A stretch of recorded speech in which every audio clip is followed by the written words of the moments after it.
Au nom du Père, du Fils et du Saint-Esprit, ainsi soit-il. Nous allons aujourd'hui conclure nos propos donc, sur le Sacré-Cœur, qui nous a fait mieux découvrir la 5e époque. Mais avant, eh bien, disons un petit mot. Ce défaut français, qui était un défaut humain, de la 5e époque, c'est évidemment reporté à la 6e époque, qui n'est qu'un aggravement. Et donc, disons un petit mot de cette 6e époque avec un fait particulier de la Grande Guerre. L'abbé Boulin, toujours celui qui nous a inspirés, disait « Nous ne contestons pas la parfaite convenance ni la propos de la position de la divine image sur les différents drapeaux des nations. Qu'une nation mette le Sacré-Cœur sur son drapeau, très bien, il n'y a pas de souci. Mais rien ne serait plus funeste au véritable esprit catholique que de donner le pas à toutes sortes de promesses apocryphes et superstitieuses sur le sens profond d'une religion de sacrifice.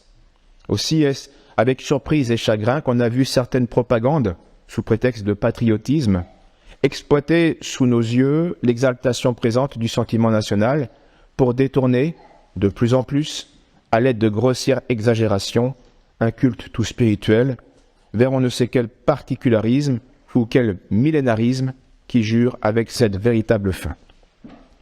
Le millénarisme, au sens strict et théologique, c'est référence à une idéologie de certains sectaires chrétiens qui croyaient qu'après le jugement général, définitif, eh bien les élus allaient demeurer sur terre pendant encore 1000 ans pour jouir de toutes sortes de plaisirs matériels. C'est ça au sens strict, et ça bien sûr c'est une extravagance qui a été condamnée et qui est hérétique. Il y a d'autres nuances qui, elles, ne sont pas strictement condamnées, mais bon, on rentre pas dans, c'est pas l'Apocalypse qui est notre sujet aujourd'hui. Donc au sens large, c'est aussi donc toute extravagance idéologique qui, à l'instar des Juifs, rêve d'un règne messianique, mais temporel principalement, et terrestre. Au sens large, je utilise le millénarisme dans la citation de l'abbé Boulin. Donc ça revient à subvertir le règne de Dieu qui est essentiellement et avant tout intérieur et surnaturel, même s'il y a des conséquences évidemment temporelles. Le Christ roi. Alors, faisons attention que l'on mette le roi de France ou la France au-dessus de Dieu, ça restera toujours une subversion de la religion, une sorte d'idolâtrie. On va inverser la créature et le créateur. Alors au 5e âge, on l'a vu, on a plutôt idolâtré le pouvoir royal, chrétien, pouvoir royal, humain. Et au 6e âge, où il n'y aura plus de pouvoir royal et plus de pouvoir chrétien, on va idolâtrer la patrie ou la France, etc. Et malheureusement, la dévotion au Sacré-Cœur durant la Grande Guerre n'a pas complètement échappé à ces travers. En juin 1915, l'épiscopat français consacre la France au Sacré-Cœur de Jésus. Très bien. Et dans toutes les paroisses, on va faire lire cette amende honorable et consécration au Sacré-Cœur de Jésus, qui s'exprime, je le cite en ces termes. « Nous venons à vous, cœur sacré de Jésus, dans nos angoisses. Ouvrez pour nous les trésors de votre charité infinie. Le sang qui a coulé de votre blessure a racheté le monde. Qu'une goutte de ce sang divin, par sa toute-puissance expiatrice, rachète encore une fois cette France que vous avez aimée et qui ne veut pas renier sa vocation chrétienne. » etc. Donc, cette prière ne pose aucun problème, tout est juste, tout est bon, tout est dans l'ordre. Le problème, c'est que c'est une lettre du cardinal de Paris, qui est à l'initiative de cette consécration, va accompagner cette amende honorable. Et dans cette lettre, elle pose plus de problèmes.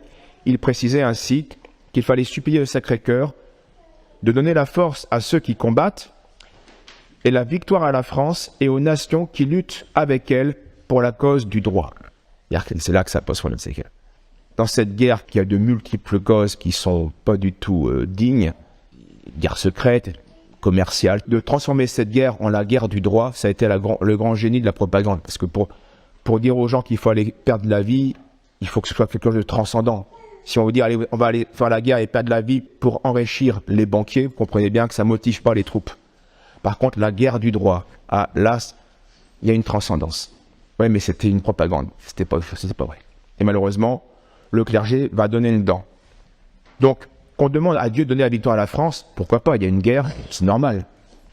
Mais, 8 mois avant, en 1914, côté allemand, eh bien, donc, avant l'épiscopat français, l'épiscopat allemand a invité les catholiques allemands à se consacrer au Sacré-Cœur. Car, disaient les évêques, la gravité et la détresse du temps nous y poussent. Et l'événement doit être précédé d'un acte de réparation, disaient les évêques allemands, d'un acte de réparation pour de si nombreux et graves péchés dans la vie du peuple. Le document allemand est presque plus juste. S'il y a la guerre là, si ça ne va pas, c'est qu'en fait c'est nos péchés qui produisent cela. Donc d'un côté on a le Gott mit uns, le Dieu avec nous des Allemands, et de l'autre côté on a le Gesta Dei per Francos, le geste de Dieu par les Francs. Les deux se réclament de Dieu. Je parle là des catholiques allemands, hein. Je ne parle pas des Prussiens protestants. Et on voit bien la nation va devenir comme sacrée, dans une guerre qui n'a rien de sacré. Le sacré va être nationalisé. Le sacré n'est plus un bien commun au-dessus des peuples, mais ça va être le bien propre de telle ou telle nation. On revient sur une sorte de millénarisme. Un dieu tribal qui a été temporaire avec les Juifs. Et chacun des deux camps donc va mettre la main sur Dieu, et Dieu n'aura qu'à se taire ou qu'à obéir. En tout cas en France, c'est comme ça qu'on le voit. Et en France, donc, on va aller. Le pouvoir judéo-maçonnique va créer ce qu'on appelle l'union sacrée, qui va devenir comme une sorte de dogme qui surpasse tous les dogmes, et qui va être malheureusement complètement assumé par les évêques français, en très grande majorité. Au nom de la France, en guerre contre l'Allemagne, eh bien on va accepter de ne plus combattre momentanément le pouvoir maçonnique qui combat en France la religion catholique. C'est ça l'union sacrée. C'est à cause d'ennemis extérieurs, on ne va plus faire la guerre aux ennemis intérieurs. C'est assez étrange comme ça peut se concevoir, mais ça a été fait de manière tout à fait outrancière et dommageable. Donc dans le même temps, donc, une œuvre des insignes du Sacré-Cœur va distribuer des millions et des millions de drapeaux de fanions français ornés du Sacré-Cœur de Jésus, qui vont être portés par des soldats, par des régiments, etc. Le pape Benoît XV approuve l'œuvre, qui bien sûr en elle-même est bonne, qui invite à honorer le Sacré-Cœur et à consacrer les familles au Sacré-Cœur. Ça, c'est le pape a raison de propager cela. Mais l'image, était-il précisé, l'image du Sacré-Cœur doit être portée non comme une amulette ou comme un porte-bonheur, mais avec des sentiments de foi. Notre Seigneur a en effet promis de bénir ceux qui honoreraient son image. Et on comprend que c'est un grand succès, puisque il faut quand même se remettre dans le contexte, les pauvres soldats qui sont dans l'enfer de cette guerre, dans l'enfer des tranchées, connaissent une immense détresse, et ils ne peuvent compter sur personne, ils sont comme abandonnés de tous. Un soldat dira, nous sommes comme abandonnés de tous. C'est un officier qui revient du front, n'ayant pas pu sauver un seul homme des 55 qui m'ont été confiés il y a 10 jours. Donc il a perdu toute sa compagnie, le gars. N'ayant pour camarade de combat que 3 hommes transformés en véritables loques. Comment ne pas admirer la confiance de cet sous-officier qui invoque son Dieu et qui appelle à son secours les saints de son enfance. Saint Michel, protégez-nous. Bienheureuse Jeanne d'Arc, protégez-nous. Cœur sacré de Jésus, ayez pitié de nous. Mes lèvres, à leur tour, murmurent cette prière et embrassent le petit cœur brodé en rouge sur une étoffe jaune. Donc, ces fameuses étoffes distribuées aux soldats. Donc, jusqu'à là, c'est normal. Hein, un soldat isolé dans la... C'est normal quand on sent qu'on va tout perdre. Certains ont retrouvé la foi, certains ont retrouvé... Bon, très bien. Ça, c'est un niveau individuel et ça se comprend. Au cours de cette guerre mondiale, le Sacré-Cœur va être invoqué par les fidèles, donc par les soldats, par les parents des soldats qui vont chercher dans la prière la force nécessaire pour affronter cette épreuve, évidemment, et solliciter l'aide du ciel, une protection particulière. Demandant aussi l'amour nécessaire pour accepter ses souffrances et peut-être même le sacrifice de notre vie. Et d'innombrables anecdotes familiales témoignent de cette foi héroïque. Les catholiques et leurs pasteurs ont eu raison d'invoquer le Sacré-Cœur pour demander protection et force dans ces épreuves. Comme les catholiques allemands d'ailleurs, ils ont eu conscience que les péchés publics de la France ou de leur pays ne pouvaient qu'appeler à un certain châtiment. Nos actes ont des conséquences, individuellement comme socialement. Mais là où la chose se complique, c'est que prier concrètement à l'époque pour la victoire de la France, comme pour la victoire de l'Allemagne, c'était compliqué. Parce que les motifs officiels étaient faux. Voilà pourquoi c'était plus compliqué. C'était en fait concrètement demander aussi la victoire de la République française, qui persécutait la religion depuis 25 ans, 30 ans. La majorité était catholique. Et donc c'est dans ce contexte ambigu, de 1916-1917, qu'à Loubland, soi-disant, je n'ai pas d'opinion sur le sujet, de perplexe, mais donc des apparitions à Claire Ferchaud, une bergère de Vendée, dont le message est en substance Si vous arrivez à faire placer l'image du Sacré-Cœur sur les drapeaux de la France, la guerre se terminera au plus tard dans 3 mois par la victoire décisive de la France. Et nous verrons alors s'ouvrir une période de prospérité. Ça n'a pas été fait officiellement, donc on ne peut rien conclure, mais bon, en tout cas, ça a été fait individuellement, plus ou moins, on le verra. En tout cas, on n'a pas vu d'année de prospérité après. On a plutôt ce qu'on appelle les années folles. Réaction de plaisir face à des années de souffrance excessive. Ça aussi, c'est ce classique. Et puis on a vu quoi après? La victoire de la gauche, dans les années 36, et puis l'établissement définitif du pouvoir maçonnique, qui a fini son œuvre, au profit d'une guerre mondiale qui sert les intérêts du sionisme international, de la banque, Angleterre et de Wall Street. C'est ça les enjeux des guerres mondiales. Et c'est ça les enjeux de la crise qu'on est en train de vivre, sous des faux prétextes. Alors qu'on le veuille ou non, la France de 1917, c'était pas la France très chrétienne. Donc demander la victoire de la France, qui n'est pas très chrétienne, est-ce que ça pouvait avoir des effets bénéfiques? Il faut distinguer, je ne sais pas, mais en tout cas, c'est pas évident. En tout cas, dès 1917, la France était aux mains de ce qu'on appelle les 4 États confédérés, des États dans l'État. L'État juif, l'État maçon, l'État protestant, qui a une grande influence sur la Troisième République. C'est eux qui ont fait les manuels antichrétiens de l'éducation nationale à cette époque. Et puis les métèques. Alors le Sacré-Cœur sur le drapeau tricolore, ça rappelle le ralliement, et c'est une sorte de ralliement à la République du judéo-maçonnique. Ça pose quand même problème. Cette petite donc vendéenne va voir son évêque qui est tout à fait enthousiaste de ses apparitions, l'évêque de Poitiers, et elle va écrire une lettre au président Poincaré. Alors elle leur rappelle des choses qui sont justes par ailleurs. Hein. Elle dit que les francs-maçons sont les bourreaux du cœur adorable. C'est à vous qu'ils demandent de régner sur la France officielle. C'est par vous qu'il veut être peint sur les drapeaux nationaux. Puis elle va être même reçue à l'Élysée, en mars, par le président, et l'audience, bien sûr, n'apportera rien de positif. Poincaré se retranche derrière les lois laïques. Et c'est logique. C'est l'émanence même du pouvoir judéo-maçonnique. Les lois laïques ont été faites pour détruire définitivement l'influence de l'Église en France. Donc, c'était étonnant de demander au pire ennemi de Dieu de faire une chose qui contredise même leur finalité et leur but. Les pires ennemis de Dieu ne pouvaient pas accepter, sinon sans se convertir en masse. Ce qui aurait vraiment été un miracle inouï, au sens propre, inouï. On n'a jamais vu une telle conversion. Parce que la conversion en masse de Clovis et de son élite guerrière, c'était pas des antichrétiens. C'était des païens. Et le terrain était neutre. Et c'est de fait un miracle aussi plus ou moins inouï. Alors Pierre Ferchaud, n'ayant convaincu personne, elle va s'adresser à des généraux, elle va leur transmettre ce message, le même message qu'à Poincaré. Mon général, c'est pour obéir à Dieu que j'ai l'honneur de faire connaître à sa volonté à tous les généraux de France. Notre Seigneur, qui aime tous les francs, leur demande d'accomplir un acte de foi vis-à-vis de sa royauté divine et de réclamer près du chef de l'État que l'image du Sacré-Cœur, signe d'espérance et de salut, brille officiellement sur nos couleurs nationales. En récompense de cet hommage rendu à Dieu par nos vaillants défenseurs, le Sacré-Cœur leur promet le salut et la victoire sur tous nos ennemis. La franc-maçonnerie sera vaincue. Je leur promets la victoire. La franc-maçonnerie, le gouvernement actuel seront châtiés. Non, Satan aura beau faire, jamais la France ne lui appartiendra.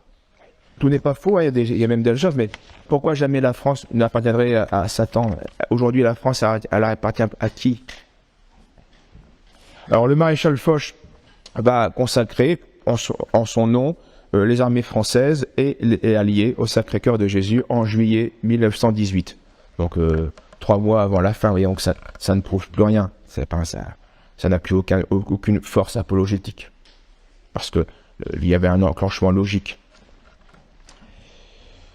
Un père jésuite qui était un confident du maréchal Foch fera cette confidence que c'est à genoux, devant le Sacré-Cœur, le général Foch a demandé au Sacré-Cœur, en lui consacrant les armées dont il avait la charge, premièrement, une victoire prompte et définitive, après 5 ans de guerre, une victoire prompte, et deuxièmement, une paix glorieuse pour la France. Et le jésuite est enthousiaste, il y croit. Il y a eu une paix glorieuse pour la France en novembre 18. Où sont les fruits de cette paix glorieuse pour la France? La France a certes gagné la guerre sur le papier, mais en se suicidant. C'est 1 400 000 morts. C'est 16% des hommes français. Regardez, chaque village a le stigmate. Chaque centre, chaque place de village a le stigmate. Et au final, elle appartient bel et bien à Satan. Tout cela pourquoi? Toutes ces morts pourquoi? Pour avoir Strasbourg, pour ensuite prendre les colonies allemandes. En 1917, la République va interdire la consécration des régiments et des soldats individuellement au Sacré-Cœur. Et elle interdit donc le port au-dessus des vestes. Alors cela aurait dû ouvrir les yeux aux catholiques, mais les ennemis, c'était pas tant en fait les Allemands, pas que les Allemands en tout cas, c'était aussi les Français libéraux, maçons et judéo-maçons. Mais ils vont continuer à s'illusionner, à se tromper, comme cet aumônier que je cite, dans une lettre qu'il écrit, donc un prêtre. Nos soldats ont été obligés, comme les officiers, de faire disparaître du képi ou de leurs vêtements le petit insigne du Sacré-Cœur. Ils les portent dorénavant à l'intérieur du vêtement ou plus fréquemment à leur bracelet de montre, où il est le plus souvent visible. Ces misères n'auront qu'un temps. Je suis convaincu que l'heure n'est pas si éloignée ou que l'on pourra croire, où ceux qui auront survécu auront toute liberté d'honorer le Sacré-Cœur et où la France elle-même lui apportera un hommage officiel. Il croit à une conversion de la France. Illusion, en 1919, donc les régions sont dévastées, on pleure nos morts. Il y a une cérémonie nationale à Montmartre organisée qui va rassembler tout l'épiscopat français, le légat du pape et bien sûr, grand absent, les autorités civiles qui ne participent pas à cet hommage. Donc concrètement, les catholiques ont donné leur sang pour que la République judéo-maçonnique continue à prospérer. La réalité, elle est là. Elle n'empêchera pas tel ou tel héroïsme et tel salut individuel, mais pour des motifs qui étaient subjectivement bons et purs, mais objectivement, par erreur, par tromperie, ils ont œuvré à la destruction de l'Europe chrétienne et de la religion en France. Et l'immense majorité des lettres des soldats chrétiens, parce qu'il y a eu beaucoup de soldats qui n'étaient pas chrétiens, mais je parle des soldats chrétiens, des prêtres, des religieux qui ont été obligés de faire cette guerre, eh bien, parlent de souffrir, de se sacrifier pour expier les péchés, de faire son devoir pour Dieu et pour la France, de tenir et s'il faut de mourir. Mais personne n'ose dire, ou presque pas, personne ne pense que peut-être que notre devoir serait d'arrêter de faire cette guerre, d'arrêter de se faire massacrer et de se détruire pour rien à coups d'obus. Entre peuples chrétiens, entre peuples de même race, entre peuples frères. Et donc l'immense majorité, concrètement, est aveuglée, passionnée, et ne voit pas que toutes ces souffrances supportées héroïquement individuellement ne servent pas le bien ni de la France, ni de l'Allemagne, ni de l'Europe, ni de la chrétienté. Et il y a là donc l'orgueil patriotique, une sorte d'idolâtrie, qui bien sûr est encouragée par la propagande, et qui empêche de faire la paix. Il faut tenir, on les vaincra, on les aura. Et on invoque le Sacré-Cœur pour cela. Là, ça ne va plus, là. Là, c'est plus pour supporter et pour faire le sacrifice de soi-même, pour supporter l'épreuve. Non, là, on tombe dans le millénarisme. Là. On invoque le Sacré-Cœur pour que cette guerre de Moloch qui détruit tout continue à mener la danse. Et une toute petite minorité va avoir conscience du suicide collectif qui est en train de se réaliser sous leurs yeux. Deux extraits qui ne sont absolument pas représentatifs de l'esprit général des soldats chrétiens, ni chez les religieux, ni chez les laïcs. Voici ce que dit en 1915 un soldat, dans une de lettres personnelles, enfin à sa famille. Venu dans les tranchées, un général de division se trouve couvert de blessures par l'éclatement d'un obus, donc par surprise. On lui met des pansements, mais personne ne le plaint. En effet, c'est un cochon, un dégoûtant. Car il a dit que les hommes ne comptent pas. Ils se remplacent comme des sacs de terre. C'est une boucherie. Alors, tous les généraux n'étaient pas comme ça, tous les capitaines n'étaient pas comme ça, mais un capitaine fait un compte-rendu d'une bataille. Il y a eu, je sais plus les chiffres exacts, mais c'est quelque chose comme 50% de pertes. Et l'État général considère comme une perte relative. 50% de pertes, c'est pas gravissime. Et après avoir appris la mort de son frère, ce même soldat écrit « Je suis de patriote ardent devenu ». Donc il a commencé la guerre, patriote ardent, la propagande, l'enthousiasme, l'illusion. Je suis de patriote ardent devenu antimilitariste et presque anarchiste. Presque anarchiste. Ah oui, quand on voit les hommes, les chefs, considérer les hommes comme des sacs de pommes de terre qu'on remplacera, comme du matériel, comprenez bien que ça inspire pas le respect dans le pouvoir. Autre exemple d'une autre lettre d'un catholique dans les tranchées. Le pauvre peuple imbécile sera toujours le joujou des puissants du jour. Et après la guerre, tous ces pauvres gogos voteront à qui veut mieux pour ces salauds qui se moquent d'eux. Il est en train de risquer sa peau pour rien, ils le sentent bien, c'est une guerre qui n'a pas de sens. C'est une guerre d'obus. Ces pauvres diables ne savent même pas pourquoi ils se battent. On se bat parce qu'on est forcé. Oui, il y avait des sergents, derrière chaque assaut, il y avait le sergent avec le pistolet, qui était là pour buter ceux qui ne voulaient pas aller de l'avant. Côté allemand comme côté français, comme toutes les armées, comme toutes les guerres modernes, c'est comme ça. Et les guerres de masse, c'est comme ça. Ils y vont parce que s'ils n'y vont pas, ils se font buter par le soldat derrière, par le sergent derrière. C'est pour ça qu'on s'est battu. C'est pour ça que ça a duré 4 ans. Une minorité y allait par enthousiasme, par idéal, par esprit de sacrifice. Il y en a eu. Beaucoup chez les officiers, évidemment. Et il y avait aussi des officiers qui étaient fous furieux. Et certains se faisaient d'ailleurs buter par des soldats, parce qu'ils allaient toujours au front alors qu'ils savaient qu'il y avait des mitraillettes qui allaient les faire tous buter. Ça, c'est une réalité, ça. On se bat parce qu'on est forcé. C'est leur seule raison. C'est un pauvre troupeau que l'on fait égorger et après on lui dit qu'il a sauvé la France. Et après on le ruine d'impôts. Et en attendant, on le roue de coups. Les gilets jaunes et les impôts, on y est en plein dedans. Et puis quand on aura besoin de vous, parce que les banquiers ont besoin de vous, pour faire une guerre, ben on dira que vous allez sauver la France. Et c'est la guerre du droit. C'est pour la liberté. Chaque guerre, c'est... Écoutez les discours des présidents américains, mais c'est à vomir. C'est à vomir. Il est en train de leur dire qu'ils se battent pour la démocratie, pour la paix et le bonheur du monde. À vomir. Et il y a un aveuglement. Il y a un aveuglement chez les peuples. Autre exemple d'une lettre de l'abbé Munier, un très rare prêtre à sentir ces choses-là. Vraiment, c'est même pas 1%. Hein. Folie que ces avances et ces reculs. Oui, il y a des positions qui ont été prises 16 fois pendant la guerre. 16 fois. On reprend, on perd, on reprend. On reprend 16 fois la même position. Pour rien. On a perdu 50% du régiment pour avancer de 2 mètres. Même pas avancer. Arrêtez. Oui, il faudrait faire la paix. Et on ne veut pas la faire. On ne veut pas la faire. Et on préfère la mort de milliers de Français. Des morts stériles. On tue les Français pour la France. On se tue au nom de Dieu. Et on invoque le Sacré-Cœur pour ça. Alors le Saint-Siège, lui, souffrait de ces choses-là, bien sûr. Voyait bien les peuples se détruire par la guerre. Que des Bavarois, que des Belges, que des Français, tous catholiques se tirent dessus, bientôt imités par les Autrichiens et les Italiens. C'était une terrible catastrophe et le pape va tout faire pour tenter d'y remédier.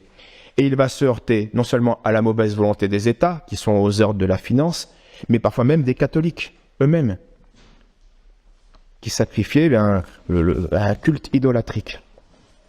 Plusieurs fois, le pape Benoît XV va faire des propositions très réalistes. Il y a une guerre, bien sûr, il faut des compromis, mais c'était très réaliste, tout à fait réalisable, pour mettre fin à cette folie universelle, disait-il. Mais en vain, on ne veut pas de paix juste et durable. Le pape dit clairement qu'on assiste au suicide de l'Europe. Le monde civilisé devra-t-il donc n'être qu'un champ de mort? Et plusieurs fois pendant la guerre, et en 1917, renouveau, il repropose des choses, notamment restitution réciproque des territoires occupés, remise entière et réciproque des dommages à réparer, et aux frais de guerre, compensés par un désarmement. Donc c'était habile et judicieux. Et en même temps, c'était une protection pour le futur. Et il disait bien, on ne comprendrait pas la continuation d'un pareil carnage uniquement pour des raisons économiques. C'est parce que vous ne serez pas remboursé de toutes les pertes matérielles que vous allez continuer à perdre des milliers et des milliers d'hommes. Et on va avoir refus, donc on a encore 1 an de guerre. Et puis la givrerie américaine va réussir à faire entrer les États-Unis dans cette guerre. Et donc les banquiers, ils trouvent leur intérêt, évidemment. Et les sionistes aussi. Oui, le problème, c'est pas là. Comment expliquer que les catholiques sont complètement aveuglés par cet nationalisme idolâtrique, on pourrait dire, face à la réalité et à la charité même des propositions du pape Benoît XV, qui dit arrêtez le suicide de l'Europe civilisée. Parce que c'est ça. Et donc les officiels et la majorité des ecclésiastiques, la majorité, vraiment de manière impressionnante, sont opposés à la politique du Vatican. Et le cardinal de Paris, toujours lui, le cardinal Hamet, va demander à un dominicain, le père Sertilange, de prononcer un discours en ce sens en 1917.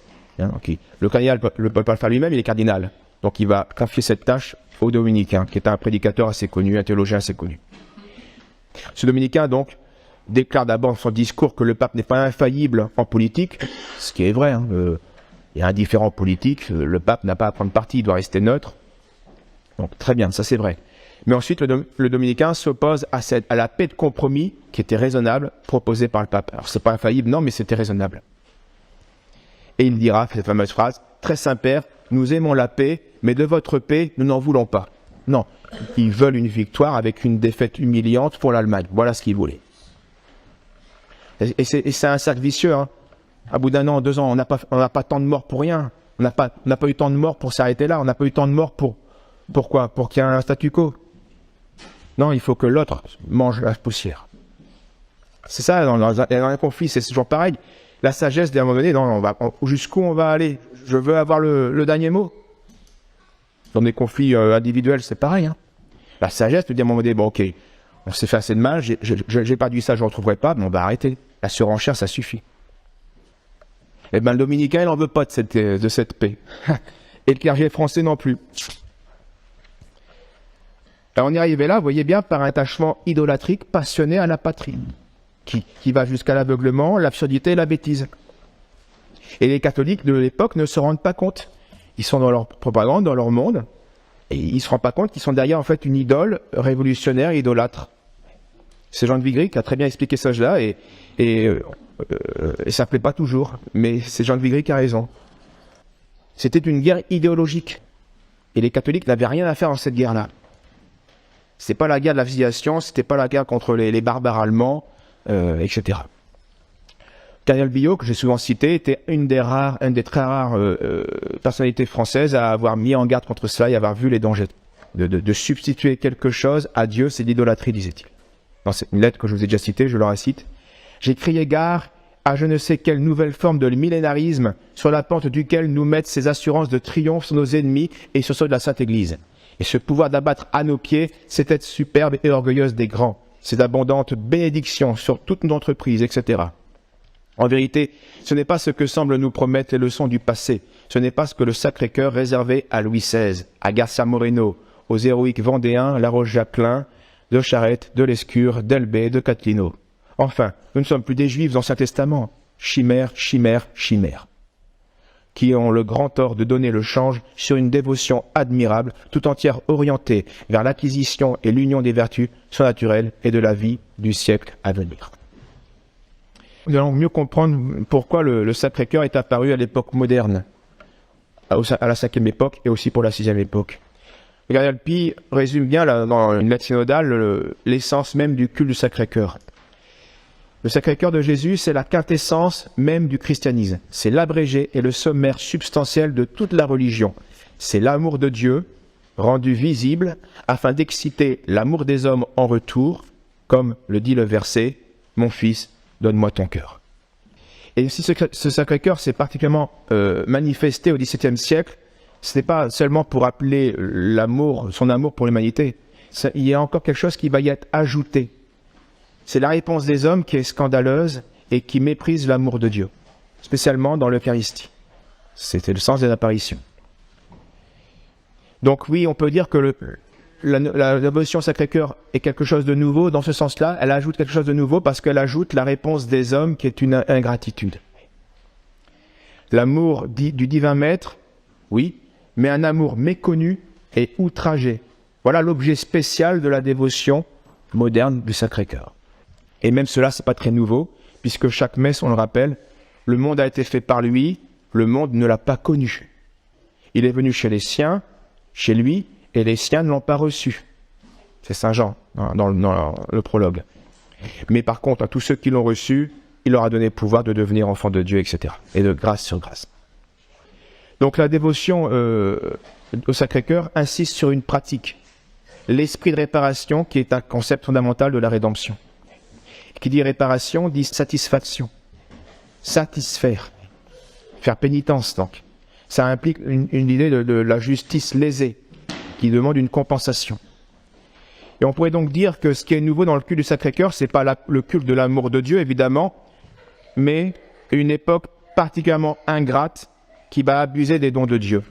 Voilà pourquoi, eh bien, cette dévotion au Sacré-Cœur, eh bien, devait voir le jour plus particulièrement, non pas aux premiers âges de la vie de l'Église, mais plutôt aux derniers âges de la vie de l'Église. Donc la 5e époque, la 6e. C'est tout à ces époques-là que cette dévotion va être utile, elle va répondre plus aux défauts de deux époques. Parce qu'à ce moment-là de l'histoire de l'humanité, eh bien, la chrétienté chute lamentablement. D'abord, elle va perdre cette charité par la 5e époque, et puis ensuite la foi par la 6e époque. D'où cette idée de devoir de réparation. Et le successeur de Benoît XV, Pie XI, va donner une très belle encyclique sur la dévotion au Sacré-Cœur. Il va insister en 1928, et il va insister justement sur ça, la réparation due au cœur sacré de Jésus. L'amour n'est pas aimé, disait une sainte du XIVe. Comme quoi, ça reste vrai de chaque époque, mais c'est quand même une dominante depuis 400 ans dans le monde. Cette idée de réparation, c'est bien l'idée dominante indiquée par notre Seigneur à Sainte Marguerite Marie. Il faut poser un acte d'amour adressé au cœur de Jésus en esprit de réparation pour son amour méconnu, offensé. Voilà la formule complète de la dévotion au Sacré-Cœur. Donc il y a deux aspects. Le Sacré-Cœur de Jésus est d'abord embrasé d'amour pour les hommes, mais aussi d'autre part, il est offensé cruellement par l'ingratitude des hommes. Donc il y a un grand amour et une grande douleur. Le Seigneur dira, c'est ce que rapporte Marguerite Marie dans une de ses lettres, « Je te demande que le premier vendredi dans l'octave du Saint-Sacrement soit dédié à une fête particulière pour honorer mon cœur, en communiant ce jour-là et en lui faisant amende honorable, pour réparer les ingratitudes qu'il a reçues pendant le temps où il a été exposé sur les autels. J'ai une soif ardente d'être honoré et d'être aimé des hommes dans le très saint sacrement, et je ne trouve presque personne qui s'efforce, selon mon désir, de me désaltérer en usant envers moi de quelques retours. Il se donne, pas de réponse. Il donne sa vie, il donne ses souffrances, pas de réponse. Et c'est là que ça va devenir utile pour nous, cette dévotion Sacré-Cœur, dans ces époques terribles que nous vivons, de décadence, d'échéance et de chaos. C'est qu'il va falloir imiter ce Sacré-Cœur dans ce pas de réponse des hommes. Je fais mon devoir, et pas de réponse. Faut se mettre, on a tous senti ces difficultés-là quand on doit faire quelque chose qui nous répulse, qui nous révolte, qui contredit tous nos goûts. Qu'on soit un enfant qui n'a pas du tout envie de faire ces exercices de mathématiques, il y en a ras-le-bol, il en a envie de foutre ce cahier en l'air, de déchirer tout ça. Que ce soit un adulte qui doit faire son devoir, qui doit pratiquer tel acte de vertu. On sent bien, donc là, on n'a plus aucun goût à poser un acte de vertu. On voit plus l'utilité puisque, en plus, il n'y a pas de réponse. C'est ça que notre Seigneur a connu. C'est ça la grande souffrance du Sacré-Cœur. Et c'est là aussi la grande différence, c'est que notre Seigneur a été jusqu'au bout, il a posé l'acte. Il s'est sacrifié. Il a posé l'acte de vertu, l'acte de devoir, l'acte qui était voulu par son Père et voulu par toute la Trinité, par lui-même. Il l'a posé, alors qu'il n'y avait que dégoût dans son cœur. Et comprenez bien que ça va être très utile aux chrétiens qui vont souffrir dans le chaos. Et cette dévotion, à la fois on console notre Seigneur, mais on va en retour avoir des grâces, non pas pour être victorieux de nos ennemis, pour faire ce qu'on doit faire dans l'amour, dans la vertu, dans la paix. Et dans la récompense, plus tard, surnaturelle. Et c'est pour ça que, autour de cette dévotion Sacré-Cœur, eh bien, il y avait ce qu'on appelle l'heure sainte, la communion réparatrice, l'image qu'on vénérait, etc. Et remarquez bien, les reproches d'ingratitude que notre Seigneur se plaint, dû à la présence eucharistique, ça concerne ceux qui ont la foi en l'Eucharistie. C'est-à-dire que le Sacré-Cœur se plaint principalement de l'indifférence des hommes, mais il vise particulièrement les baptisés, les chrétiens, les religieux et les prêtres. C'est eux qui le font le plus souffrir. C'est pas les hérétiques, les juifs ou les infidèles. Alors, eh bien, pensons à ce qu'on peut faire pour réparer. Alors, d'abord, commençons par faire notre devoir et par souffrir en union avec le Sacré-Cœur, ce que nous devons faire. Si on fait ça, eh bien, on va consoler le Sacré-Cœur. Est-ce qu'on peut faire plus? Est-ce qu'on peut faire mieux? Est-ce qu'on peut faire autre chose? Oui, mais ce sera à chacun de voir. En prenant un temps d'adoration et sacrement, quand c'est possible, c'est de plus en plus compliqué. Parfois en assistant à une messe en semaine ou dans le mois, particulièrement le premier vendredi du mois. On peut essayer d'organiser son mois en essayant de libérer ce créneau-là, s'il y a des possibilités, etc., etc. sachant qu'on peut faire tout ça, on peut le faire chez soi. On peut très bien réserver un temps, particulièrement tel jour, pour honorer le Sacré-Cœur, etc. Alors puissions-nous avoir une vraie dévotion au Sacré-Cœur, semblable à celle que Marguerite Marie mérita de s'entendre dire « Ma fille, j'ai vu, c'est le Sacré-Cœur qui parle à la Sainte, j'ai vu tes gémissements et les désirs de ton cœur me sont si agréables que si je n'avais pas institué mon divin sacrement d'amour, je l'instituerai pour l'amour de toi, pour avoir le plaisir de loger dans ton âme et de prendre mon repos d'amour dans ton cœur. » En train de lui dire que s'il n'avait pas inventé l'Eucharistie, il le ferait pour Marguerite Marie. Mais ça, il l'a dit à plusieurs saints. Et il le dira à tous les chrétiens qui partagent cet amour. Même si on ne fait pas avec le même degré. Faut pas croire que c'est réservé qu'aux saints, ces phrases très consolantes. Si on prend le temps de consoler notre Seigneur, bien, il sera content d'avoir, il le dira dans d'autres apparitions, toutes ces souffrances, il les compte pour rien s'il a une réponse d'amour. Toutes ces souffrances, il dit, ça le libère, c'est rien. C'est avec légèreté qu'il a tout souffert. Parce qu'il y a une réponse d'amour dans une âme. Au nom du Père, du Fils et du Saint-Esprit, ainsi soit-il.